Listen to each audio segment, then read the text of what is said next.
필립의 사연방을 찾아주신 구독자 여러분, 안녕하세요. 오늘도 저는 재미있고 유쾌한 사연을 가지고 나왔는데요. 모두 웃으실 준비하시며 이야기를 들어주시기 바랍니다. 그럼 사연을 읽겠습니다. 안녕하세요. 저는 홍대 근처에 살고 있는 30대 중반의 평범한 여자입니다. 결혼 후 시집살이를 줄곧 하고 있는데 저희 집 일상을 들려드리면 재밌을 것 같아 사연을 신청하게 되었답니다. 어떻게 사는 집안인지 궁금하시죠? 그럼 끝까지 들어주세요. 당신의 배꼽을 빠져드리게 할 테니까요. 제 성격은 까칠하고 차갑고 매우 이성적입니다. 그리고 감수성이라고는 눈 씻고 봐도 절대 찾아볼 수 없는 사람이죠. 학창시절에 학교에서 슬픈 영화를 틀어주면 유일하게 무표정으로 앉아있는 학생이 바로 저였답니다. 그리고 선생님이 학생에게 시키면 안 될 심부름을 시키거나 수업 시간에 늦게 들어오면 아주 빳빳한 자세로 선생님한테 대들었답니다. 학생은 지각이 안 되는데 왜 선생님은 지각해도 되느냐고 따졌더니 교실 분위기가 싸해지고 선생님이 사과까지 했었죠.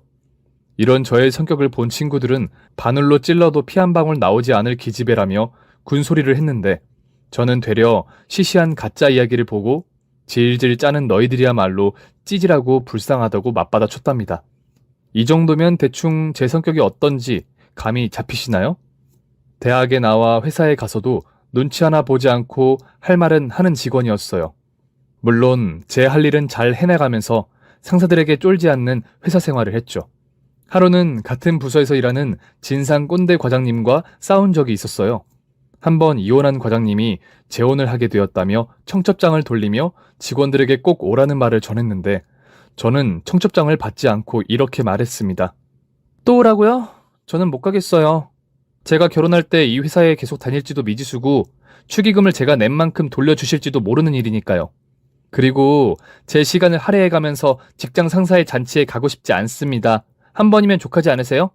그랬더니 과장님이 싸가지 없는 년부터 시작해서 온갖 쌍욕을 저에게 퍼붓더군요. 그래서 저도 들은 만큼 쌍욕을 돌려주었습니다. 엄청난 비속어라 들려드릴 수 없는 점 이해해주세요. 여하튼 직원들이 몰려들어 저와 과장님을 떨어뜨려 놓았어요.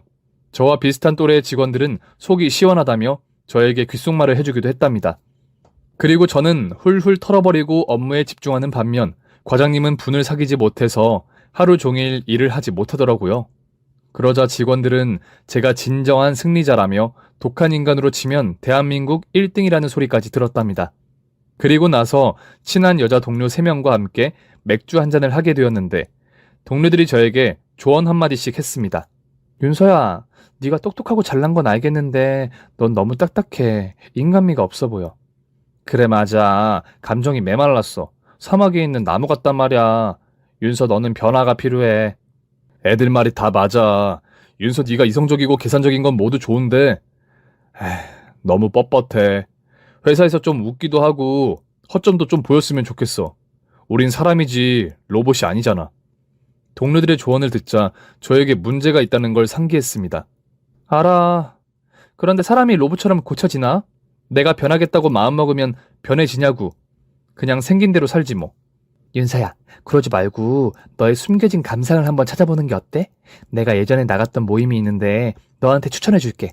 한번 나가보면 마음이 개운해질 거야. 모임? 난 그런 거 시간 아까워서 하기 싫은데 차라리 책 한 권을 더 읽고 말겠어. 딱 한 번만 나가봐. 그래도 싫다고 하면 더는 강요하지 않을게. 새 동료는 진심으로 저를 걱정하고 있었습니다. 제가 감정이 메마르긴 했어도 고마움은 느낄 줄 아는 인간이라 모임에 한번 나가보겠다고 약속하게 되었네요. 동료가 추천해준 모임은 시를 짓고 낭독하는 모임이었습니다. 세상에 저는 태어나서 여태껏 시를 읽어본 게 교과서에 나온 게 전부였는데 시를 지으라고 하니 굉장히 난감하고 민망하고 오글거렸습니다. 제가 지금 여기서 뭘 하고 앉아있는 건가 하는 생각이 들었죠. 그런데 모임 안에 있던 사람들은 제각각 감성적인 시를 지어서 읊조리는데 제 팔과 다리에 닭살이 심하게 돋다 못해 튀어나올 것만 같았습니다. 그러던 중 표정부터가 남다른 한 남자가 자리에서 일어나 자기가 쓴 시를 읽으려는데 좀처럼 시작하지 못하더군요. 그래서 한 회원이 물었습니다. 김정우님, 왜 그러세요? 제가 쓴 시가 너무 감동적이어서 흐느끼고 있었어요. 다들 죄송합니다. 제가 감정을 주체하지 못했네요. 그럼 제가 쓴 시를 들려드리겠습니다. 이윽고 박수가 쏟아졌고 다들 눈을 감고 귀를 기울였어요. 저는 그 모습 자체가 오글거리고 미칠 것만 같았답니다. 제목, 나의 강아지. 오, 아지야. 나의 강아지야. 네가 꼬리를 흔들면 내 심장이 리듬을 타고 네가 배를 까 뒤집으면 우울한 심연에서 오아시스로 변한단다. 저는 그 시를 들으며 피식 웃었는데 다들 두 손을 깍지 끼고 눈물이 그렁하게 맺혔습니다.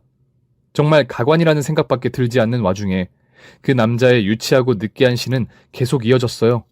아지야, 공원에서 다른 친구들을 보고 정겹게 뛰노는 걸 보면 괜한 질투가 나면서도 너를 친구들에게 보내줘야 한다는 걸 깨닫는다. 마치 나의 사랑했던 연인을 다른 이에게 보내줬던 날처럼. 나의 아지야, 너는 나를 떠나지 말거라. 너는 나고 나는 너다. 이윽고 박수갈채가 쏟아졌고 남자는 어깨를 으쓱하며 자리에 앉았습니다. 저는 도대체 어디서 감동을 해야 하는지 몰라서 박수는커녕 공감도 되지 않았네요. 이어서 유치찬란한 아마추어 시인들의 발표는 멈출 줄 몰랐고 이에 지루해진 저는 하품만 쩍 하며 억지로 버텼답니다. 졸음을 겨우 참아가며 모임이 끝나자 불이 나게 자리에서 일어나 벗어나려고 했답니다. 그런데 느끼하고 유치한 시를 읊은 남자가 저에게 말을 걸었습니다. 오윤서님, 오늘 처음 오셨는데 어떠셨나요? 아, 그냥 그랬어요. 제가 시에 관심이 없는데 친구가 하도 가보라고 해서 와본 거예요. 이유가 어찌되었든 이렇게 아름다운 여인과 마주하게 되니 제 가슴이 방망이질을 멈추지 않네요. 순간 소름이 돋으며 손발이 오그라들었습니다. 그게 무슨 말이죠? 가슴이 방망이질을 한다니 제 평생 그런 표현은 처음 들어봤습니다. 그랬나요? 윤서씨, 당신의 눈은 호수 같아요. 전 지금 당신의 호수에서 헤엄치고 나왔습니다. 제가 여태껏 들어본 말 중에 최악이었습니다. 고로 제 눈앞에 있는 정훈 씨와는 다시 만나면 안 되겠다고 생각했죠. 아, 너무 오글거리네요. 그런 방식이 여자한테 먹힌 적 있는지 모르겠지만 어쨌든 저는 이만 가보겠습니다. 그리고 다시는 이 모임에 나오지 않을 거예요. 안 돼! 이렇게 귀한 인연을 만났는데 다신 볼 수 없다뇨. 제발 그런 아픈 말은 하지 말아요. 정훈 씨, 제발 오글거리는 말 좀 그만해요. 아, 미안합니다. 제가 오늘 너무 몰입하는 바람에 깊은 심연에 빠져 있었네요. 원래 말투는 이렇지 않은데 불편했다면 사과할게요. 그런데 윤서 씨, 오늘 처음 나오셨는데 마지막이라뇨. 제발 다음에도 당신의 호수 같은 눈을 볼 수 있다고 대답해 주세요. 저를 사막에 버리지 말라고요. 아, 진짜 미치겠네. 죄송합니다. 제가 거짓말을 못하는 체질이라 여기 모임은 저와는 너무 안 맞아요. 당신 정신세계가 너무 독특하다고요. 그럼 진짜 가볼게요. 하지만 정훈 씨는 제 말을 듣지 않고 제 뒤를 졸졸 따라오며 말을 걸었습니다. 윤서 씨, 우리 밥이나 먹을까요? 아니면 커피? 아니면 영화라도 봐요. 저 허튼데 시간 쓰는 사람 아닙니다. 그만 돌아가세요. 안 되나요? 그대 사랑하면 조금 내 마음을 알아주면 안 돼요. 그때 길 가는 사람들이 인상을 찌푸리며 쳐다봤고 저는 너무 창피해서 달리기 시작했습니다. 그런데 저를 뒤따라오던 정훈 씨가 저를 추월해서 제 앞을 가로막았답니다. 이렇게 하면 당신을 가질 수 있을 거라 생각했어. 나의 눈을 바라봐요. 당신에게 빠진 나의 달빛 같은 눈빛을. 정말 미치고 펄쩍 뛸 것 같은데 정훈 씨는 제 곁에서 떨어지지 않았고 사람들의 시선은 빨리 피해야겠고 해서 일단 식당에 가서 밥이나 먹기로 했답니다. 다행히 밥을 먹을 때는 정상적인 사람 같아서 안심했네요. 그런데 저에게 마음이 있다는 건 계속 진심이라고 공격했고 마음을 받아줄 때까지 따라다니겠다고 당당하게 말하더라고요. 저는 늘 차갑고 계산적이라는 소리를 들으며 남자들의 관심을 거의 받아보지 못했는데 이런 관심이 꼭 나쁘지만은 않았어요. 한 가지 오글거리는 말투와 행동만 빼면 참 괜찮을 것 같았죠. 그래서 저는 다시는 보지 않을 거라 확신을 깨버리고 정훈 씨와 시낭독 모임에 계속 나가게 되었어요.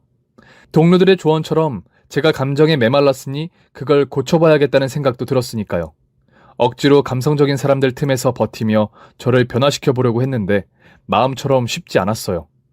나중에는 신앙동 모임에서 제 자신이 가장 하찮고 퇴보한 인간으로 느껴지기도 했답니다.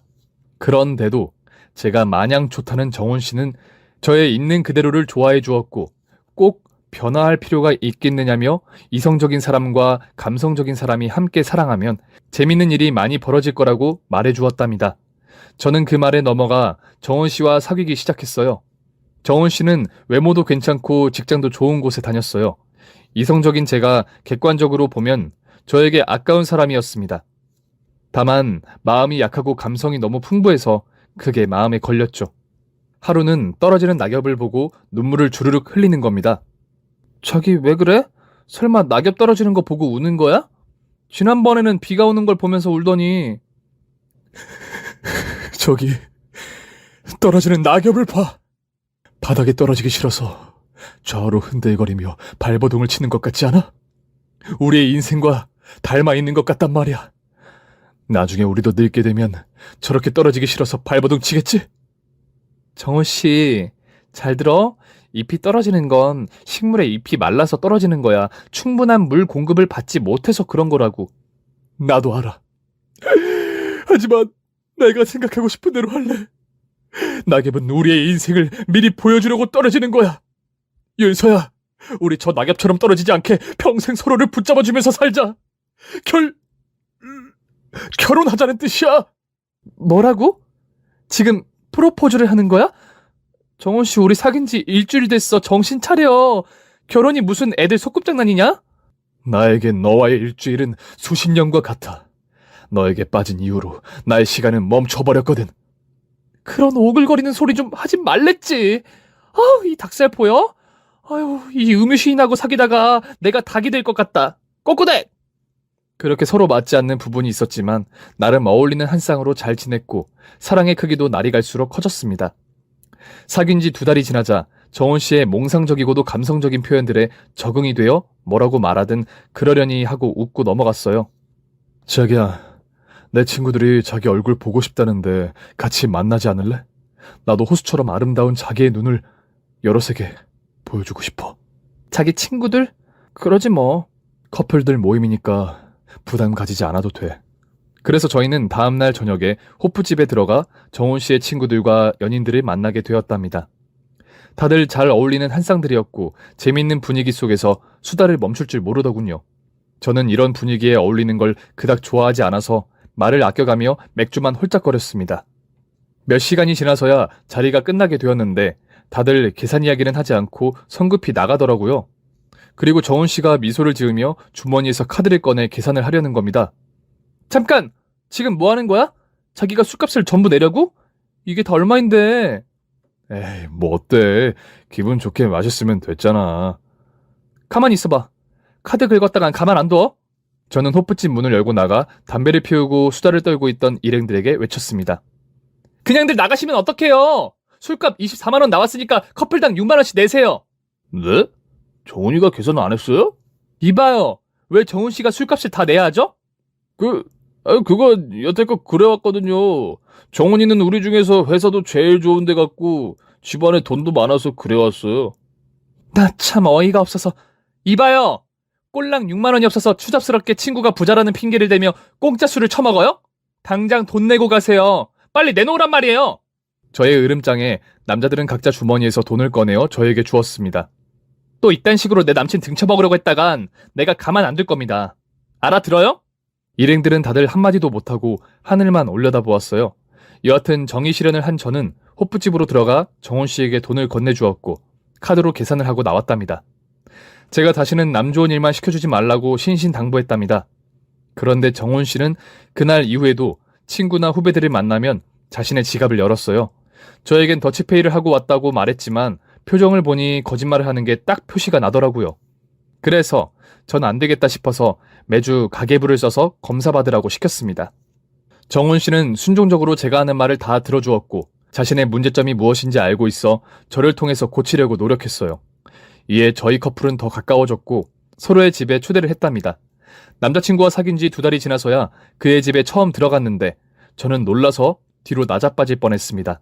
고양이 5마리와 강아지 5마리가 신나게 뛰어다니고 있었고 방바닥에 변과 털이 아무렇게나 널브러져 있었어요. 자기야, 이게 다 뭐야? 고양이랑 강아지를 10마리나 키우고 있었어?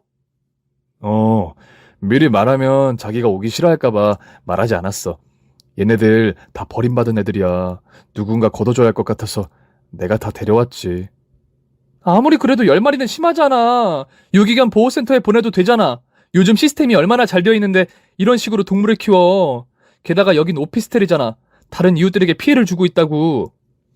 그렇긴 한데 얘네들하고 정이 들어서 보내지 못하겠어. 이웃들한테는 내가 일일이 찾아가서 과일 바구니 드리고 이해해달라고 부탁을 드렸고 아무리 생각해도 이건 아니다 싶어서 남친을 앉혀두고 정신교육을 시작했습니다.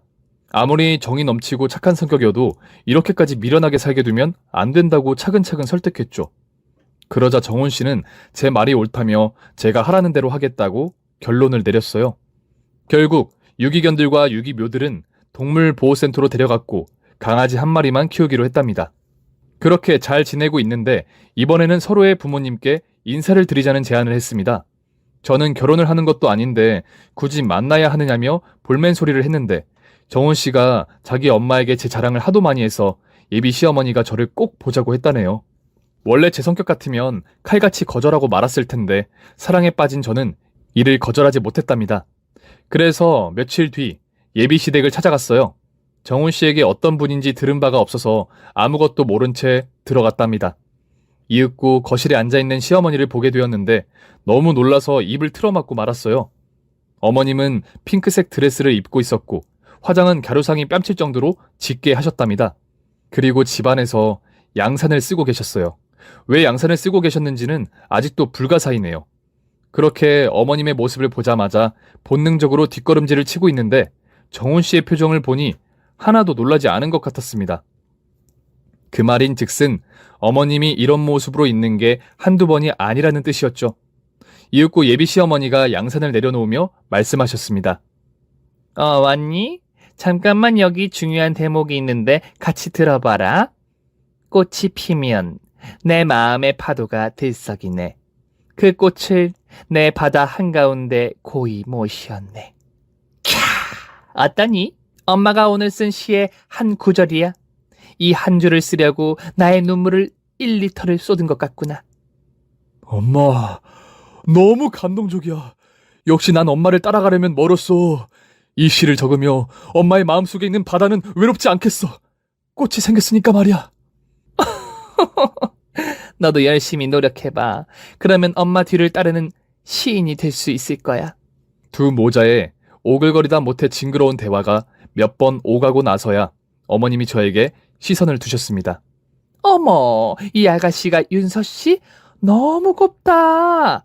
내 마음속에 핀 꽃이 윤서씨가 아닐까? 라는 생각이 드는구나. 처음 뵙겠습니다, 어머님. 예쁘게 봐주셔서 감사해요. 잘 왔어요. 우리 오늘 즐겁고 해피한 시간을 가져보도록 해요. 어머님은 핑크색 드레스를 그대로 입은 채 주방으로 들어가서 식사를 준비해 주셨어요. 정말 난감하고 민망한 첫 만남이었지만 나중을 생각해 점수라도 딸 생각을 하고 얌전히 잘 있다가 갈 생각이었죠. 잠시 후 식사 준비를 마친 어머님이 부엌으로 불렀고 저희 세 사람은 식탁에 앉았습니다. 진수성찬을 본 저는 진심으로 감사하다는 말씀을 남기고 젓가락을 들었어요. 그런데 시어머니가 콩나물 무침을 빤히 보다가 젓가락을 들고는 눈물을 흘리시는 겁니다. 이 콩나물 너무 불쌍해. 무럭무럭 자라서 사람의 입으로 들어가는 운명을 맞이한 게 너무 안타깝구나. 세상 구경 한번 못 해보고 사람의 위장이나 구경하니 얼마나 불쌍하니. 이게 말인지 막걸리인지 모르겠지만 저는 장단을 맞춰드리고 애써 슬픈 표정을 지었습니다. 그러자 제 옆에 앉아있던 정훈 씨가 코를 훌쩍이며 맞아요. 콩나물은 제자리에서 움직이지도 못하고 자랐는데 세상 구경도 못 해보고 우리들 배를 채워주죠. 이 아이들을 보니 미안해서 먹지 못하겠어요. 콩나물들아, 우리가 미안해. 라고 말하자 어머님도 우리가 미안해 콩나물들아! 라며 소리쳤습니다. 이런 상황에서 제가 할 수 있는 말은 어떤 것도 없었어요. 똑같이 콩나물아 미안하다라는 말은 도무지 용기가 나지 않아 할 수 없었답니다. 그래서 가만히 두 모자의 대화에만 집중했는데 현실적인 대화는 하나도 없고 콩나물에 이어서 소고기, 닭고기, 각종 야채들에게 미안하다고 사과만 하며 울먹였어요. 그때 제 온몸에 돋아난 닭살들이 빨리 자리에서 떠나라고 소리치는 것 같았네요. 여하튼 그렇게 오글거리는 첫 시댁 방문을 마치고 나와 정훈 씨에게 원래 이런 대화를 자주 하냐고 물어봤어요. 그랬더니 어머님 성격이 워낙 순수하고 여리셔서 식탁 앞에서 자주 운다고 말했답니다. 그렇게 따지면 세상에 사람이 먹을 음식이 뭐가 있다고 그러시는지 저로서는 정말 이해가 되지 않았네요. 여하튼 정훈 씨와는 별 문제 없이 계속 잘 사귀었고 시간이 흘러 사귄 지 1년이 되었답니다. 그런데 1주년 선물로 다이아 반지를 저에게 내밀며 청혼을 하더라고요. 저는 자주 청혼했던 정훈 씨가 이런 행동을 할 걸 미리 감지하고 있어서 크게 놀라지 않고 손을 내밀어 반지를 받았답니다. 윤서야, 그럼 우리 결혼하는 거 맞지? 이젠 나만의 천사가 되어주는 거지? 결혼하는 건 맞는데 천사는 못 될걸? 내 성격 알잖아. 자기 성격이 왜? 나에겐 사막의 오아시스처럼 늘 새롭고 사랑스러워. 다행히 정훈 씨에게 콩깍지가 씌워져서 저를 참 많이 사랑해 주었어요. 그렇게 결혼을 약속하게 된 저희는 차근차근히 결혼 준비를 시작하게 되었습니다. 상견례는 2달 뒤로 잡았고 결혼식은 6개월 뒤에 하기로 했죠. 그리고 그동안 예비시댁과 저희 친정을 자주 찾아가며 정을 붙였답니다. 저희 부모님은 정훈 씨가 저에게 제격이라며 좋아하셨어요. 냉철하고 차가운 제가 따뜻하고 포근한 사람을 만났다고 매우 좋아하셨답니다. 우리 사위 시 한 편 읽어보게. 난 자네 시가 참 마음에 들어. 아버님이 간청하시니 어찌 가만히 있겠습니까? 그럼 바로 머릿속으로 한 편 지어보겠습니다. 아, 떠올랐어요. 제목, 우산. 우산아, 넌 오늘도 나의 몸을 감싸주는구나. 너로 인해 나의 마음이 따뜻하게 데워지는구나. 넌 오늘도 젖는구나. 비록 몸은 젖어도 마음은 젖지 말거라. 나는 오늘도 널 위해 뽀송뽀송하게 길을 걷는다. 이상입니다. 우리 사위의 시는 순수하면서도 통찰력이 있어. 우산의 마음을 헤아린 자네의 마음이 너무 멋지네. 그러게 말이야. 우리 윤서가 저렇게 감수성이 풍부하면 얼마나 좋을까? 엄마, 아빠, 진심이야? 이 시가 그렇게 좋아? 유치하지 않고? 하지만 부모님은 진심으로 좋다고 엄지손가락을 축혀 세우셨습니다. 그리고 얼마 뒤 예비시댁에서 어김없이 시어머니의 시를 듣고 닭살스러운 이야기를 나누고 있었어요. 그런데 잠시 후 전화통화를 하겠다며 시어머니가 안방으로 들어가셨답니다. 시어머니의 목소리가 크고 말투가 연극적이어서 들으려고 노력하지 않아도 대화 내용이 다 들렸어요. 어머, 김성근 시인님. 그동안 왜 모임에 나오지 않으셨어요? 성구님의 온화하고 따뜻한 목소리로 시를 읊는 걸 기다리는데 지쳤어요. 언제쯤 그대를 볼 수 있을까요? 아, 요즘 자선 사업을 운영 중이셨군요. 노숙자와 고아들에게 나눔을 실천하고 계시다고요? 저한테도 나눔의 기회를 주고 싶다고요? 얼마나 도와드리면 좋을까요? 네, 3천만 원이요? 그렇게나 큰 돈은 당장 없는데. 그래도 좋은 곳에 쓰신다고 하니 제가 한번 마련해 보도록 하겠습니다. 네, 몸과 마음 다치지 않게 건강하게 계세요. 시어머니의 통화를 듣자 저는 바로 의심했습니다. 어떤 영감이 시어머니한테 돈을 뜯어내려는 게 분명해 보였죠. 그래서 시어머니께 사기꾼 같으니 속지 말고 돈 같은 건 절대 주지 말라고 말씀드렸답니다.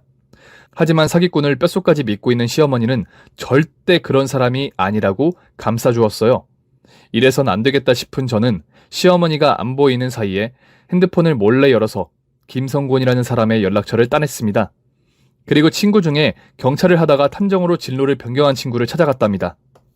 그래서 탐정 친구와 함께 그 영감의 뒤를 밟게 되었는데 역시나 사기꾼이었어요.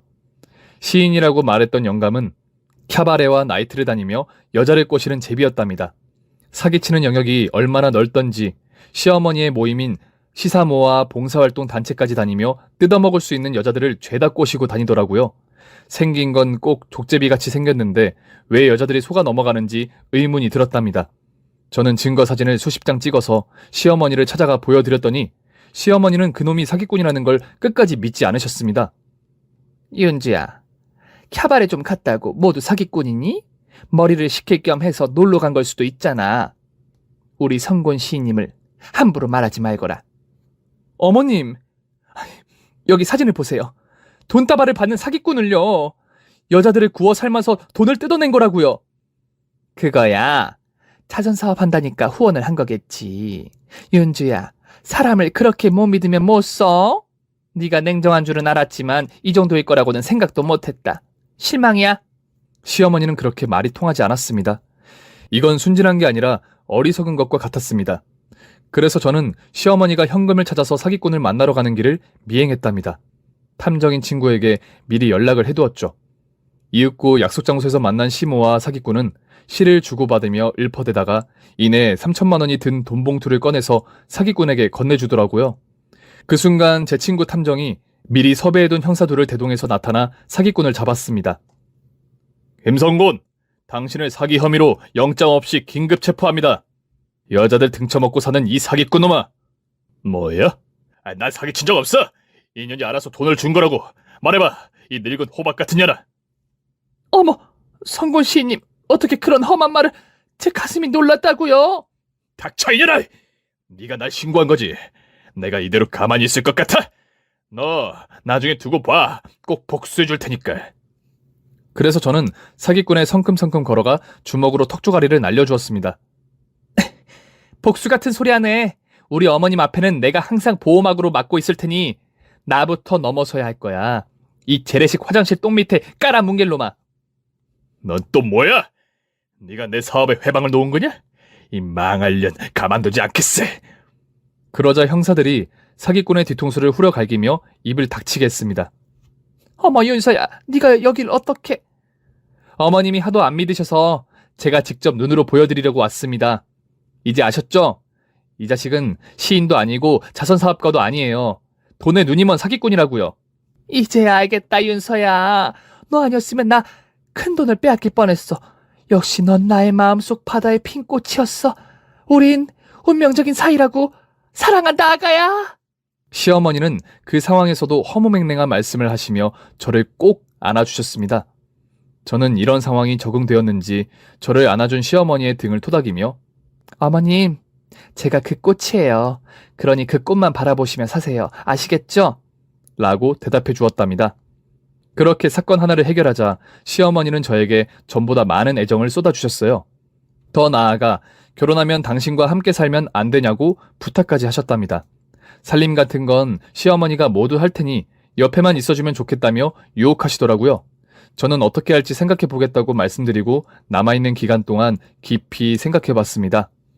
그런데 아무래도 시어머니와 함께 사는 건 너무 부담스러운 일이었기 때문에 거절할 생각이었네요. 얼마 뒤 먼저 상견례를 하게 되었고 양가 부모님은 저희의 결혼을 무척이나 기뻐하셨습니다. 그래서 저희는 시어머니께 죄송하다 말씀드리고 신혼집을 따로 알아보러 다녔어요. 몇 달 뒤 마음에 드는 아파트가 나오게 되었고 계약금을 걸어 놓았답니다. 그런데 결혼식이 가까워지자 정훈 씨가 회사를 그만두고 사업을 하겠다는 어처구니 없는 말을 하는 겁니다. 저는 갑작스럽고 황당해서 그게 무슨 소리냐고 물었죠. 저기야, 회사 거래처에서 만난 선배 하나가 있는데 이번에 태양광 사업을 하겠다고 하더라. 자기도 태양광이 뭔지 알지? 태양 패널이 태양광을 받아 전기를 발생시켜서 전기세가 전혀 들지 않는 거 말이야. 누가 그걸 모른대? 갑자기 뜬금없이 왜 그 사업을 하겠다는 거야? 그 선배가 하는 말이 1년 안에 수십억을 벌 수 있다고 했어. 나도 처음엔 의심을 하고 거절했는데 성공한 사례들을 보여주며 앞으로의 사업 계획서까지 보여주더라고. 나랑 그 선배가 동업을 해서 대박을 치면 당신과 나는 평생 돈 걱정 없이 살아도 돼. 자기야, 귀가 얇은 건 알겠는데 태양광 사업으로 패가 망신한 사람이 한둘인 줄 알아? 어떻게 하나만 알고 둘은 몰라? 에이, 실패한 사람은 다 이유가 있는 거야.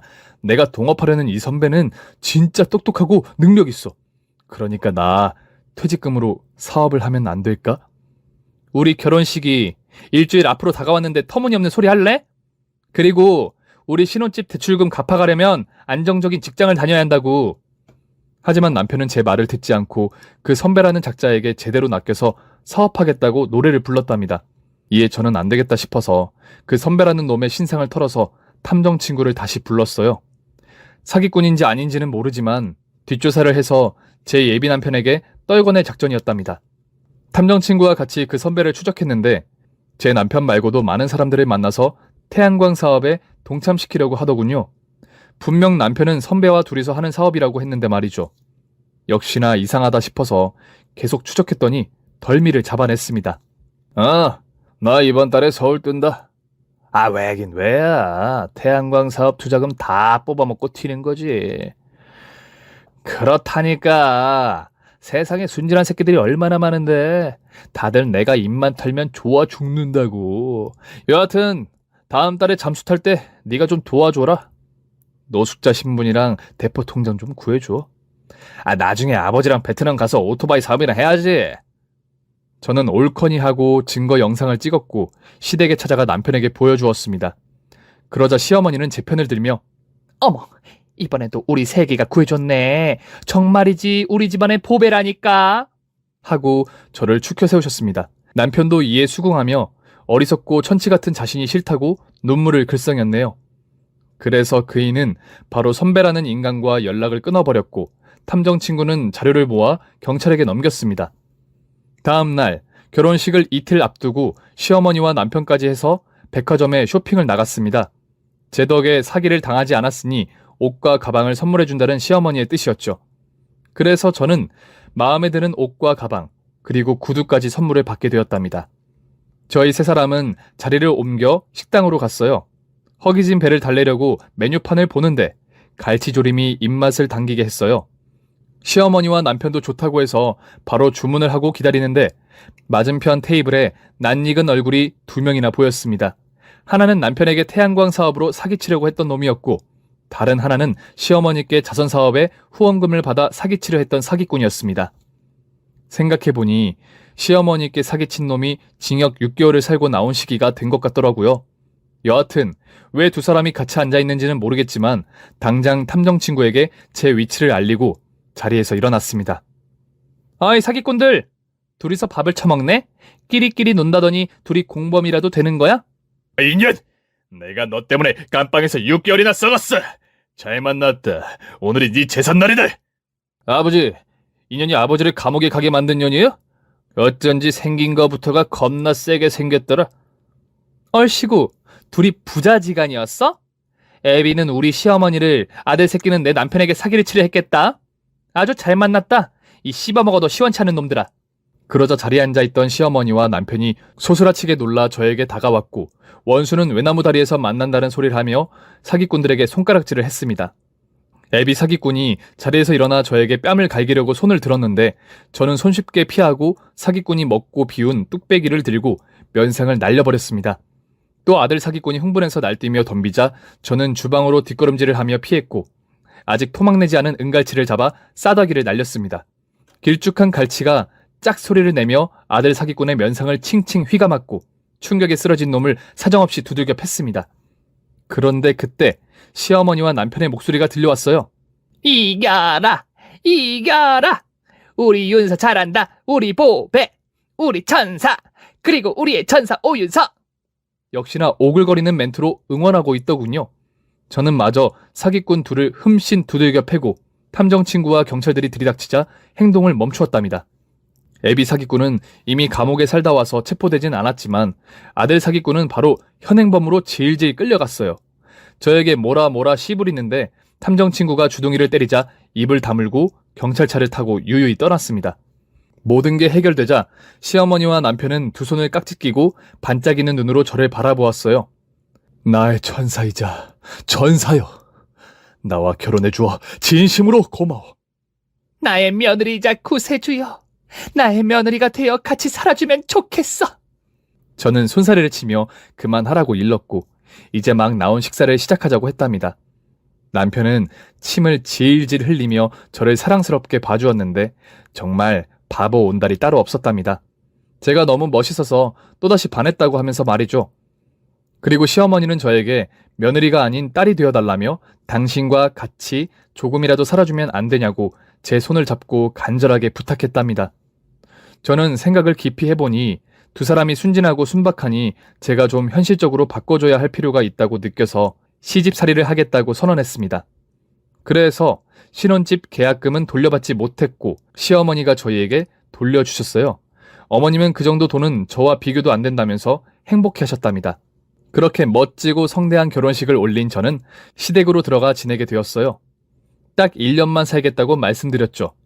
그런데 제가 시댁에 들어가자 가장이 된 기분이었습니다. 시어머니나 남편은 무언가를 결정할 때마다 저에게 허락을 받는 습관이 생겼어요. 새아가, 내가 이번에 개를 들려고 하는데 아무래도 개주 인상이 마음에 안 든다. 네가 한번 봐주면 안 되겠니? 아니면 지난번처럼 탐정 친구랑 기획해보면 어떨까? 아, 개를 드시려고요? 그런데 어머님, 개를 들지 말고 그냥 은행에서 적금 드는 게 마음이 편해요. 개주가 마음만 먹으면 주민등록 말소하고 튈 수 있거든요. 어머머머, 그게 정말이니? 그런 나쁜 사람들이 있다니 정말 무섭구나. 알겠다. 그럼 새애긴 네 말대로 그 개주하고는 연락을 당장 끊어야겠다. 여보, 내가 요즘 고민 하나가 있어.